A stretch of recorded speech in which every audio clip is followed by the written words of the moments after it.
बसंतपुर नाम का एक छोटा सा गांव है। ठंडी का मौसम धीरे धीरे खत्म हुआ और गर्मियों का मौसम शुरू हो गया था।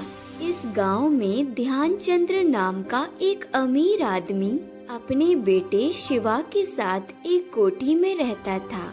गर्मी का समय आ गया था। सूरज तो जैसे आग उगल रहा था।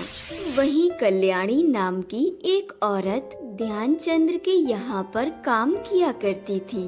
एक दिन की बात है, कल्याणी फ्रिज में से एक बोतल में पानी भर रही थी।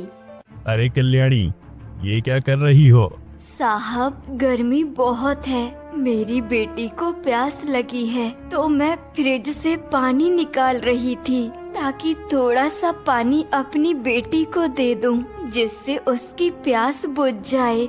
मैंने क्या तुम्हारा ठेका ले रखा है? और हाँ, मैंने ये फ्रिज तुम्हारी बेटी के लिए नहीं खरीदा। जाओ, तुम्हें इस फ्रिज से पानी नहीं मिलेगा।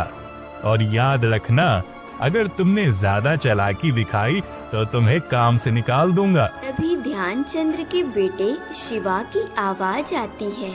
कल्याणी, मुझे फ्रिज में से कोल्ड ड्रिंक ला कर देना। जी छोटे मालिक, अभी लेकर आती हूँ।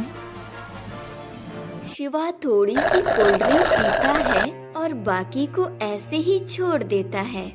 छोटे मालिक, आपने ये कोल्ड ड्रिंक को क्यों छोड़ दिया? पूरा पी लीजिए। कल्याणी, ये कोल्ड ड्रिंक गर्म हो गई है, अब इसको पीना बेकार है। फ्रिज में से बर्फ लाओ और दूसरी फ्रेश और ठंडी कोल्ड ड्रिंक लाकर मुझे दो। तुम तो जानती हो कि मुझे पानी पीना बिल्कुल अच्छा नहीं लगता। मुझे तो गर्मी में सिर्फ कोल्ड ड्रिंक पीना अच्छा लगता है। पर छोटे मालिक, इसका क्या करना है? एक काम कर, इसे तू अपनी बेटी को ले जाकर दे दे। माँ, आप यह कोल्ड ड्रिंक मेरे लिए लाई हो? हाँ बेटी, तू पी ले, मैं यह कोल्ड ड्रिंक तेरे लिए लाई हूँ। माँ, तुम कितनी अच्छी हो। इतनी गर्मी में कोल्ड ड्रिंक पीने का अलग ही मजा है। कोल्ड ड्रिंक पीकर कल्याणी की बेटी बहुत खुश होती है।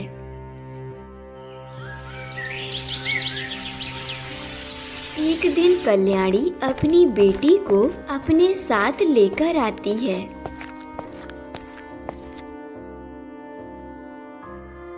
अरे तुम अकेली कम थी क्या, जो इसको भी साथ लेकर आ गई? साहब, आज स्कूल की छुट्टी थी और घर पर बहुत गर्मी लग रही थी और इसकी तबीयत भी ठीक नहीं थी, तो सोचा इसको भी लेकर आऊं, इसको भी अच्छा लगेगा। आप तो जानते हैं, हमारी झोपड़ी में हवा का एक पत्ता भी नहीं है। तो मैंने यहाँ पर क्या तेरी बेटी के लिए अनाथ आश्रम खोल रखा है? तुम लोग इसलिए अपने बच्चों को लेकर यहाँ आते हो ताकि एसी का मजा ले सको। ध्यानचंद्र कल्याणी को गरीब कहकर अपमानित करता है। शिवा टीवी में कार्टून देख रहा होता है। शिव बेटा, जरा इधर आना। क्या हुआ पापा? आप ही आ जाओ, मुझसे नहीं आया जाएगा। एसी के बिना बहुत गर्मी लग रही है। शिवा, इधर तो आओ बेटा, कुछ काम है, मुझे तुमसे जरूरी बात करनी है। ध्यानचंद्र अपने बेटे शिवा से कहता है कि वह गरीबों के साथ ना बैठे।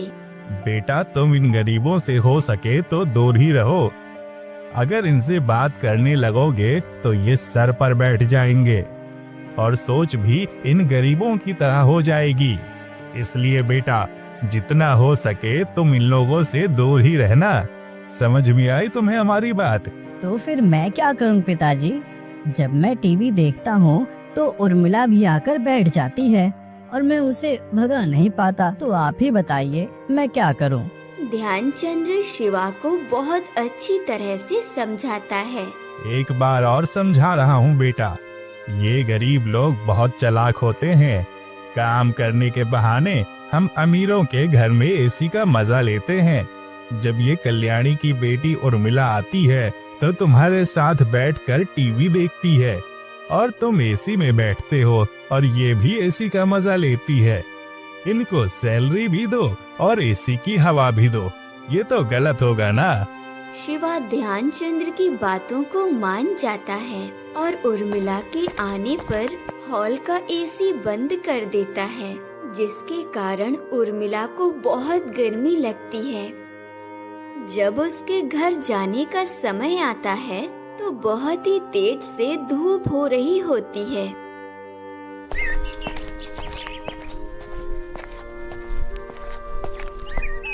माँ, आज तो बहुत तेज धूप है। मुझसे तो धूप की वजह से चला भी नहीं जा रहा। माँ, थोड़ी देर आराम कर लेते हैं, फिर चलते हैं ना घर। बेटी, थोड़ी दूर बस और चल। आगे जाके एक बहुत बड़ा पेड़ है, उसी के नीचे थोड़ी देर आराम कर लेंगे, उसके बाद घर चलेंगे। ठीक है माँ, जैसा आपको ठीक लगे। उधर शिवा को अपने दोस्त के घर जाना होता है तो वह अपनी एसी गाड़ी में जाता है। गर्मी का तो उसे एहसास तक नहीं होता। जब कल्याणी घर जा रही होती है तो उसको रास्ते में एक आइसक्रीम वाला मिलता है। माँ, मुझे आइसक्रीम खानी है, गर्मी बहुत है, एक कप आइसक्रीम खिला दो ना। आइसक्रीम तो बहुत बेकार चीज होती है, तू घर चल, मैं तुझे मटके के ठंडे ठंडे पानी में सत्तू बना कर देती हूँ। जब कल्याणी घर पहुँचती है तो उर्मिला को ठंडे ठंडे पानी में सत्तू बनाकर दे देती है, जिसे पीकर उर्मिला को थोड़ा ठंडक महसूस होता है। वहीं जब शिवा को प्यास लगती है तो वह कोल्ड ड्रिंक और आइसक्रीम से अपनी प्यास बुझाता है। एक दिन ध्यानचंद्र अपने बेटे शिवा के साथ गाड़ी से कहीं जा रहे थे। रास्ते में उसकी गाड़ी खराब हो जाती है, जिसकी वजह से उनका एसी भी नहीं चलता और वो लोग प्यास से बहुत परेशान होने लगते हैं। पापा, मुझे बहुत तेज से प्यास लगी है और गर्मी भी बहुत तेज लग रही है। जल्दी से गाड़ी ठीक करो ना, नहीं तो एसी चालू करो। बेटा, जब गाड़ी ठीक होगी तभी एसी चल पाएगा। उसी रास्ते से कल्याणी निकल रही थी। जब उसने ध्यानचंद्र की गाड़ी को देखा तो उसके पास पहुंची और शिवा से बोली, छोटे मालिक, यहाँ से बस 20 कदम की दूरी पर मेरा घर है। धूप बहुत तेज हो रही है, जब तक आपकी गाड़ी ठीक नहीं होती तब तक आप मेरे घर चलिए। नहीं नहीं, हम तुम्हारे घर पर नहीं जाएंगे, तुम छोटे लोग हो। पापा, मुझसे तो खड़ा ही नहीं हुआ जा रहा इतनी तेज धूप में। अगर आपको खड़े होने का शौक है तो खड़े रहिए, मैं तो कल्याणी के घर चला। कुछ ही क्षण में शिवा कल्याणी के घर पहुंच जाता है, जहां कोई पंखा तक नहीं होता। कल्याणी शिवा के लिए ठंडाई बनाकर लेकर आती है, जो शिवा को बहुत ही पसंद आती है और शिवा को उसे पीकर बड़ा सुकून मिलता है। ये जो तुमने ठंडाई पिलाई है बड़ी स्वादिष्ट है। ऐसी ठंडाई मैंने कहीं नहीं पी। कोल्ड ड्रिंक में भी ऐसा मजा नहीं होता जो इस ठंडाई में है। क्या नाम है इसका? इसको सत्तू कहते हैं। घड़े के पानी से इसको बनाया है माँ ने। उर्मिला और शिवा बात कर ही रहे थे कि तभी उसका ड्राइवर वहाँ आ जाता है और शिवा को घर चलने के लिए कहता है। शिवा घर पहुँच जाता है और कुछ समय बाद शिवा के पेट में अचानक से दर्द उठता है। वह डॉक्टर के पास जाता है। क्या हुआ है डॉक्टर साहब मेरे बेटे को? उसके पेट में अचानक दर्द कैसे उठ गया? इसके पेट में इन्फेक्शन हो गया है। आज से इसको फ्रिज की कोई भी चीज नहीं देनी है, पर हल्की ठंडी चीजें देनी है। बिना फ्रिज के तो मैं इसे कोई ठंडी चीज नहीं दे सकता। ध्यानचंद्र अपने बेटे को लेकर घर आता है और परेशान होकर बैठ जाता है कि आखिर उसको ऐसा क्या ठंडा दिया जाए जो फ्रिज में ना रखा हो। उसे कुछ समझ नहीं आता। जब कल्याणी को इस बात का पता चलता है तो वह रोज शिवा के घर सत्तू बनाकर ले आती है। एक दिन ध्यानचंद्र उसे देख लेता है। कल्याणी, क्या खिला रही है मेरे बेटे को? जरा देखूं तो। साहब, ठंडाई है। ये ठंडाई नहीं पिएगा मेरा बेटा, ये घास फूस। साहब, छोटे मालिक जितने ठंडे फल और सत्तू पिएंगे उनका स्वास्थ्य उतनी ही जल्दी ठीक हो जाएगा। ये घास फूस तुम लोग ही खाओ, मैं अपने बेटे को अच्छे डॉक्टर के पास लेकर जा रहा हूँ। ध्यानचंद्र शिवा को किसी दूसरे डॉक्टर को दिखाता है और दवाइयाँ चलती रहती हैं। पर शिवा को कल्याणी के यहाँ का सत्तू ही पसंद आता है।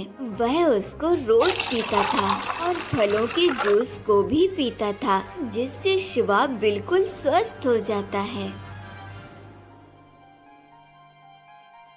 देखा, मैंने डॉक्टर से इलाज कराया तो शिवा की तबीयत बिल्कुल ठीक हो गई। वो डॉक्टर तो फालतू की बात कर रहा था। नहीं पिताजी, मेरी तबीयत कल्याणी की बनाई हुई सत्तू से ठीक हुई है। इसने मुझे रोज ताजे फलों का रस बनाकर दिया।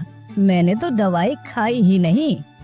सारी दवाइयाँ अलमारी में ही पड़ी हुई हैं। मुझे अब फ्रिज में रखी हुई चीजें पसंद नहीं आती। मुझे तो अब घड़े का पानी बहुत स्वादिष्ट लगता है। तुम किन बातों में पड़ गए? कल्याणी ने तुम्हें बिगाड़ दिया है शायद। पापा, आप भी एक बार ये सत्तू पीकर देखो ना। आप ये महंगी से महंगी कोल्ड ड्रिंक पीना छोड़ दोगे। ये मेरा अनुभव आपसे कहता है।